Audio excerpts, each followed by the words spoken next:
Hello guys. Ayun, maulan na tanghali sa inyo. So actually yan, maulan na. Yan. So ayun, tayo ngayon, mid shift. Actually dapat dito hindi uber dito yung yung jacket na yung ibentela. I mean, waterproof dapat yung jacket mo dito kasi nasilip ko dun sa weather. Mga isang linggo yata o may isang linggo mag-uulan dito. Kaya good thing din kasi meron tayong jacket na na yung pang-ulan, ganun. Parang kapote, ganun. So parang ganito yan.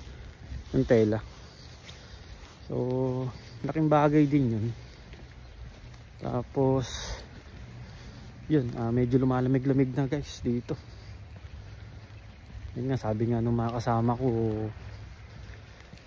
ilang araw na lang mag-i-snow na, no?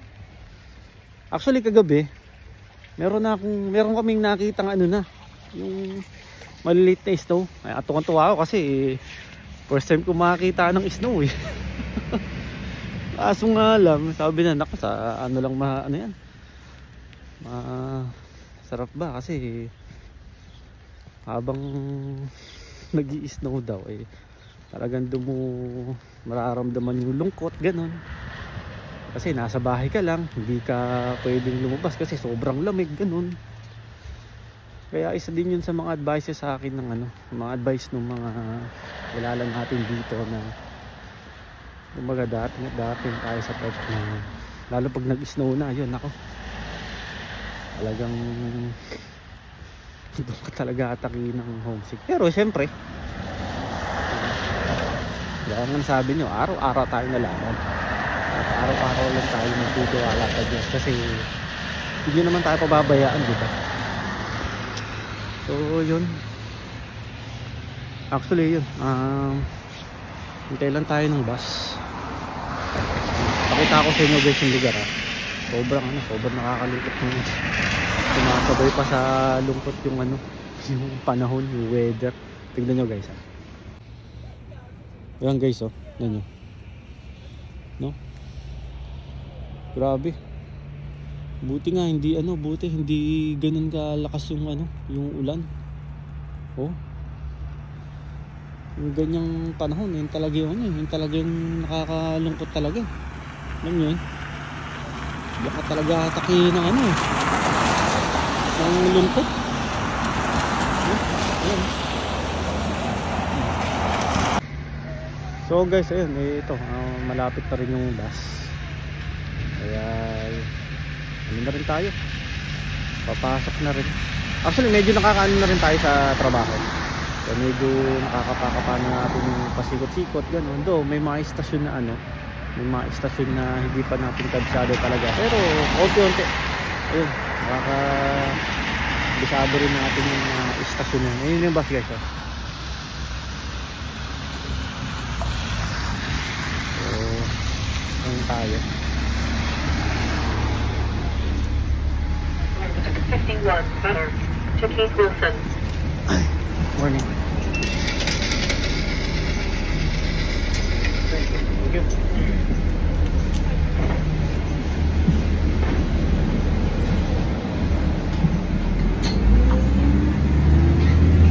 Wala rin ka pa pasero.